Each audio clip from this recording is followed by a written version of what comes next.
Hey, Shalom, Akim, Shabbat, Shalom, all praises, glory, and honor to Yahweh, Ba'ashem Yahweh Shai, Ba'ashem Rakakwadash, the honors to the apostles and the elders, great millstone, for teaching us his truth, and salutations to the sincere Akim and Aquath and listen. May the blessing of election be upon your house. My name is Brother Okwai. I'm back in here with another quick and Lord's will is always an edifying lesson.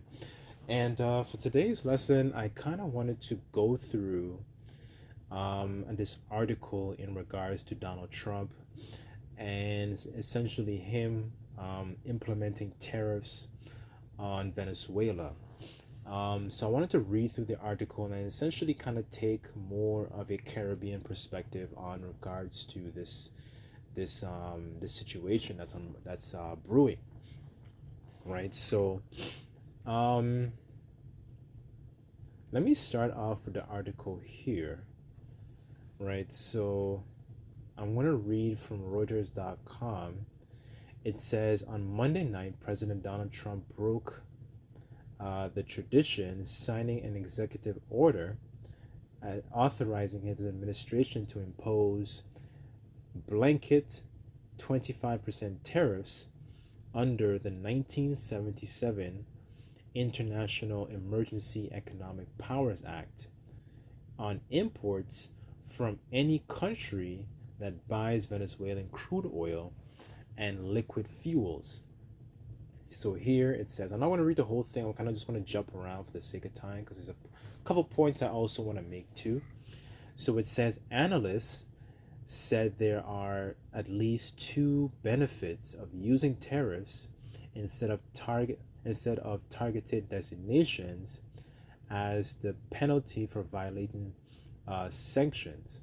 Tariffs deliver pain across a country's entire economy, and they are simpler to enact than designations. So it's a method of soft power. For brothers who don't know what a tariff is, it's essentially it's a tax on a good. So say for example, okay, I sell t-shirts and I'm selling t-shirts for $10. Now, President Trump, he puts tariffs on goods, for example, let's just say Canadian goods, right? So now when that t-shirt crosses the US border and is being sold in the US, that t-shirt is 25% of $10. So that's $250 plus $10. So that's $12.50. So now the t-shirts cost a lot more, right? And the objective to essentially is to get their to stimulate their own goods and services, so their own American goods and services.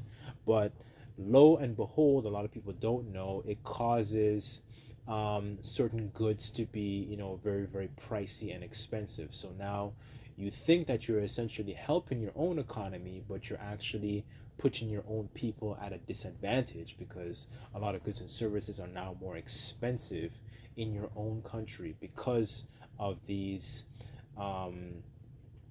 executive orders and multiple tariffs, right? So now you're starting to see a lot of these different measures of soft power is basically causing a lot of friction between America, the whore, and these other nations, right? First, we know it was Canada, then you had Mexico, and then you had China, and you also had the EU nations, right?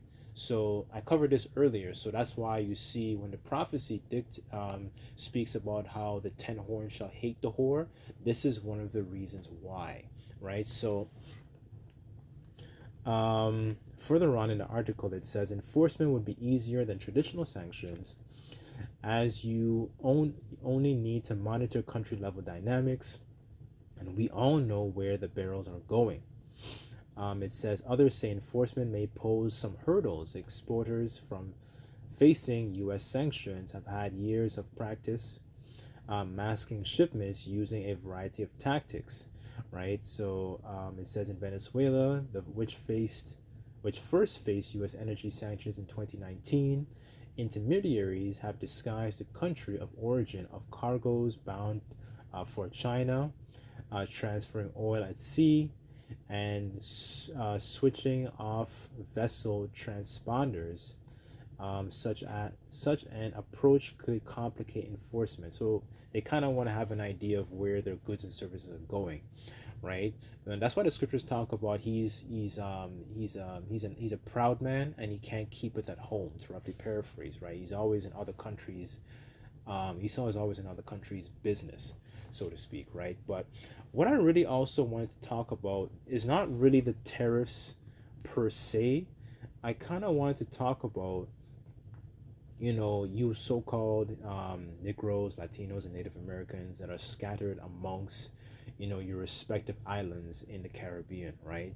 Because a lot of our people are under the impression that the oppression that is currently facing America, you have these Egyptian versus the Egyptian, a lot of rift between the people. Excuse me. They think that a lot of that oppression cannot come and touch them on their Caribbean shores. But this is not the case. So now you're seeing an example of Trump placing tariffs on essentially in an indirect sense. So not in a sense of, okay, I want to pose tariffs on, let's just say, a country like um, Jamaica, for example. Now, there's no tariffs on Jamaica, but if Jamaica is doing business with a country like Venezuela, then they're susceptible to face tariffs, right? So, um, so here's something I also wanted to discuss as well, right? And then I'll get a couple precepts in a second. I just wanted to kind of establish the mind frame of where I'm kind of guiding this lesson, right? So there is something called the Petro-Carib, right? So this is an energy initiative that was started by the president of the former Venezuelan president named Hugo Chavez in 2005. So I'm just going to read a little bit of it here. So this says the Petro-Carib is an energy initiative launched by the Venezuelan president Hugo Chavez in 2005 to supply Venezuelan crude oil to countries in the Caribbean region at discounted prices. So listen to this. Here are the members. The members of the Petro-Carib include Antigua and Barbuda, the Bahamas, Belize, Cuba, Dominica, Dominican Republic, Grenada, Guatemala, Guyana, Haiti, Honduras, Jamaica, Nicaragua, St. Kitts and Nevis, St. Lucia, St. Vincent and the Grenadines, Suriname, and Venezuela, right? So here are a list of countries that essentially are very susceptible to this, right? So when you have a lot of our people, oh, hold on, let me read a little bit more of this here. And it says, under the Petro-Carib program, how it works, the member countries that purchase oil from Venezuela pay a certain percentage of the oil depending on world oil prices within 90 days, and the remainder is paid over a period of 25 years of an interest rate of 1% annually. Part of the cost also may be offset by the provision of goods and services. Cuba has separate supply of financing agreement with Venezuela, whereby it receives more supplies of oil in exchange for free health care assistance. So each country kind of has its own arrangement or agreement of how the exchange of goods and services work, right? So like they brought up the example with Cuba. But the point really is that even though you don't live in America, you start to see that quality of life essentially is becoming a lot more expensive and trickling down even to the neighboring Caribbean nations, right? Where, the sun is always hot, the women are very loose, the food is more fresh. You start to see that decline and things are becoming a lot more expensive, because today it can just be on countries that do trade with Venezuela. Tomorrow it can be countries that do business in, for example, it could be China, right? Because China has lots of investments and lots of economic investment, specifically tourism and hotels and so on and so forth, restaurants in Caribbean islands, right? So, if Trump, does something like that, it can make those Israelites in their respective islands a lot harder. So the point I'm really trying to convey is that, a lot of our people think that, okay, they might flee Babylon, for example, and they might go to somewhere, set up shop and, build up a, build up a nice house in the Caribbean, and think that you can essentially escape, the curses, circumvent the curses. You think you can circumvent, judgment from the Lord. Like, that's not the case at all, right? So, let me start off with that precept, actually, because I did a lot of talking, but I kind of just wanted to bring this out to kind of establish, Jake's mindset too, because Jake's mindset sometimes is to kind of circumvent and go around everything other than just repenting and coming back to the Heavenly Father, right? So this is, let me get Amos, just bear with me on this. I did a little bit of reading here. All right.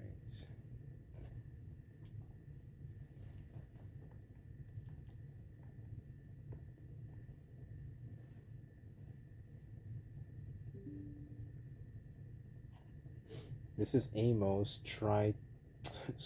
Amos chapter 5, verse, I'll start at verse 18. And it says, "Woe unto you that desire the day of the Lord. What end is it for you? The day of the Lord is darkness and not light." Verse 19, here's the point, and it says, "As if a man flee from a lion, and a bear met him, or went into a house, and leaned his hand on the wall, and a serpent bit him." And I'm reading this because, okay, even though you know that America is going to receive a judgment, via nuclear missiles, right? The Lord has avenues to essentially, judge you Israelites, right? So he doesn't, it may not be ICBM missiles, right? In your respective islands, per se, right? Although there is a precept I know that does says, islands shall rock, out of their places, to roughly paraphrase. But the point really is that the Lord is very creative. If the objective is to enact an evil judgment upon you Israelites, he will get you. That's really the point. You can't circumvent the Lord's judgment. That's the point I'm really trying to hit. Because I just, first off, experience, in the islands, for example, you have a lot of hurricanes, you have a lot of storms, tsunamis, earthquakes, um, you have a lot of natural disasters, right? And a lot of the times when natural disaster comes, a lot of our people end up dying, right? But essentially what they do, our people are very, very sottish. They're sottish children. So what they do is, they rebuild back their houses, and like the scriptures say, our people don't consider, right? They don't consider what just happened to them, right? And especially Haiti, that's another one too. Like, my goodness, there were years and years where um there were earthquakes and what's it called, hurricanes that would constantly hit Haiti, right? Constantly hit Haiti, right? So the point is that the judgment will find you, right? And a lot of our people are very into the carnival. They're very into the adultery. They're very into, the witchcraft. Witchcraft is something that's very, very big in the islands, right? So that's really the point here.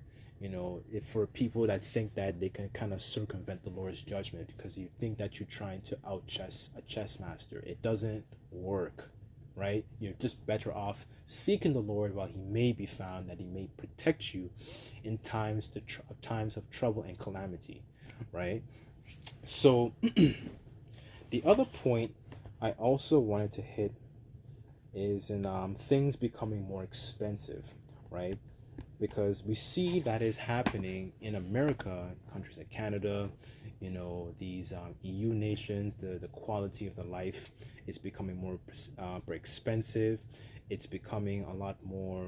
People are becoming, because as things get harder, you start to see, like the scriptures talk about, how the love of many shall wax cold. You start to see also there is a sentiment of polarization, between the people, right? And things becoming more expensive. You start to see how the true colors of people are starting to really, really come out. They're very unhinged because things are a lot more expensive, right? So, let me just go to, just bear with me.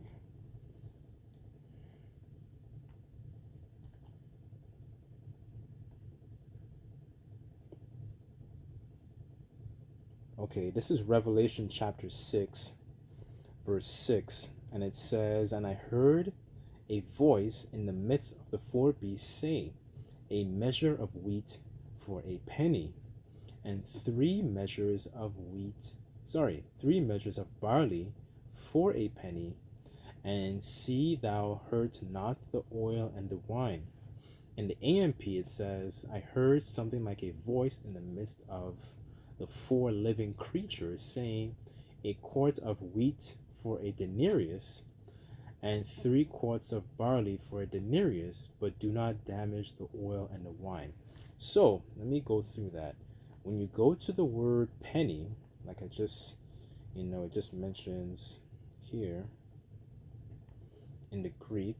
So the coin, the word here is denarion, where you get the word denarius, right? So the denarius, for brothers who don't know, it was a principal silver coin that existed during the time of the Roman Empire. And there was something I kind of wanted to read just to add to this precept here. So just bear with me on this. I'm kind of long-winded, but I'm just trying to be as thorough as I can, right? So I just wanted to read a little bit of, just a quick snippet of this article in regards to the denarius, right? So just bear with me. Where is it? One second. Okay, so here it says the pure silver denarius covered the daily wages of a skilled Roman craftsman. And it says 300 years later, the coin was reduced to a worthless scrap of copper alongside a crumbling empire, right? So this is one of the things that Emperor Nero did during his reign. So let me just read it here. And it says, in 54 AD, Emperor Nero took power. And it says in July of 64 AD, it says the Great Fire of Rome destroyed 2/3 of the city and covered this extravagant spending. Emperor Nero instituted the first round of denarius debasement, so which just simply means put the coin, primarily being over 90% silver, he began to mix the coin with more inferior metals. That's what debasing means. It starts to cheapen the value of the coin itself, right? So it says historians estimate that Nero reduced the coin silver content by 20%, right? So as the years progressed, the value of the dollar started to go down, right? So going back to the precept I read earlier, things are going to become more expensive. Things are going to become a lot more difficult, as time progresses. And we've seen that ever since the 1970s in America, because in America, for example, there was Nixon. He removed the gold standard, if I'm not mistaken, right? To start that convertibility between gold, the dollar for gold, right? So I'm reading this to show that with the tariff situation that Donald Trump is implementing upon countries that are pushing this same tariffs. So essentially, if you're a country and you're doing business with Venezuela, you start to see that your own goods and services are going to become a lot more expensive, because oil is very, very important. It is very, very important in making sure that things run efficiently in a society. So what does that mean also? It also means that the price of shuffling goods, so logistics, big trucks, those goods and services are going to be a lot more expensive. The goods that are traveling on those trucks, are going to become more expensive. So your quality of life is going to be a lot harder than it should be, right? It's starting to The economic decline is reaching those Caribbean islands because of those same tariff situation, right? We're living in a time where things are not becoming cheaper. We're living in a time where things are becoming a lot more expensive, and things are, not essentially improving, right? But the scripture, as a matter of fact, let me read the end of it again. It says, let me go back to it.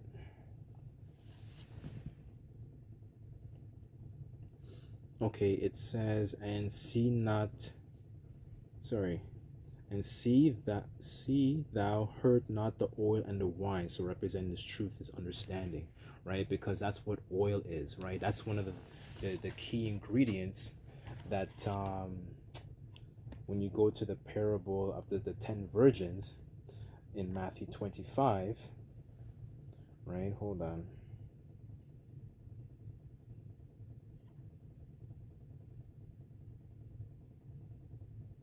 Okay, and it says, Matthew 25, verse 3, Yahushua speaking, and they were foolish, and they that were foolish took their lamps, took no oil with them, but the wise took oil in their vessels with their lamps, right? So the oil was very, important, right? So now that, a lot of our people, they don't take, don't take this understanding, they don't take they prioritize the riches in the wrong places, right? So instead of actually trying to gather this understanding, like the scriptures talk about how in Isaiah, where it says, come ye to the waters, come ye and buy and eat without money and without price.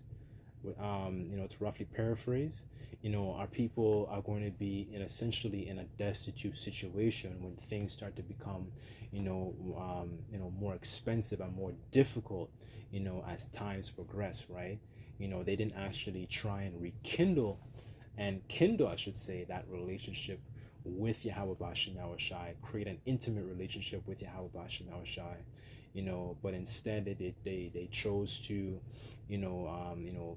continue in their wickedness, and there's a lot of wickedness that goes on the islands. Like I was just kind of like scratching the surface, but I was just, trying to just name off a couple things. Like you have Bacchanalia, for example, like a lot of revelry, all that type of vibration emanates and is strongly pushed out, in the Caribbean islands. That's why the Lord always sends these different, like the scriptures talk about, the plagues are.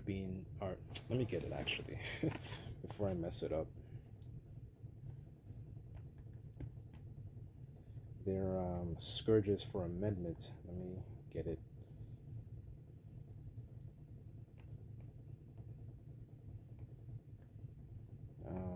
Second Ezra 16, verse 19. And it says, behold, famine, plague, tribulation, and anguish are sent as scourges for amendment, right? So that's pretty much the point, but somebody who has this oil, because that is the characteristics of a wise virgin. A wise virgin took the oil so they can trim their lamps, right? Only the elect in this time would actually take advantage, of that oil, right? That oil is very, very important to trim your lamp, right? And when you go into that word trim, the word is in the Greek is kosmeo, and kosmeo is where you get the English word cosmetics. So think about it in a sense, what do cosmetics do?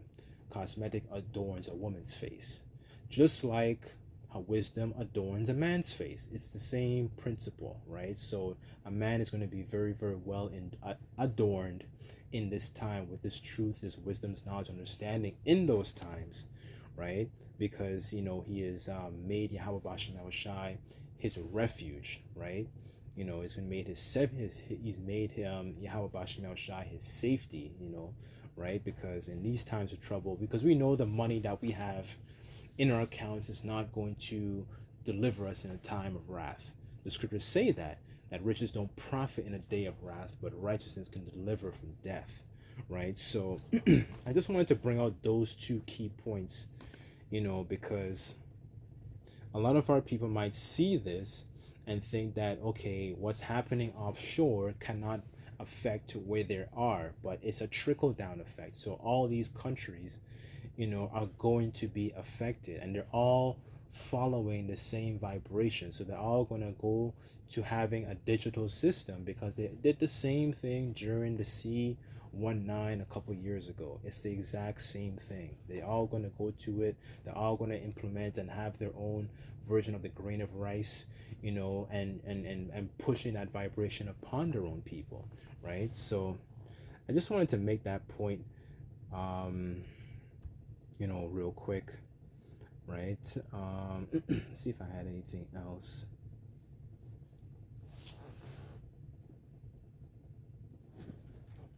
I guess I'll just close off with this precept here.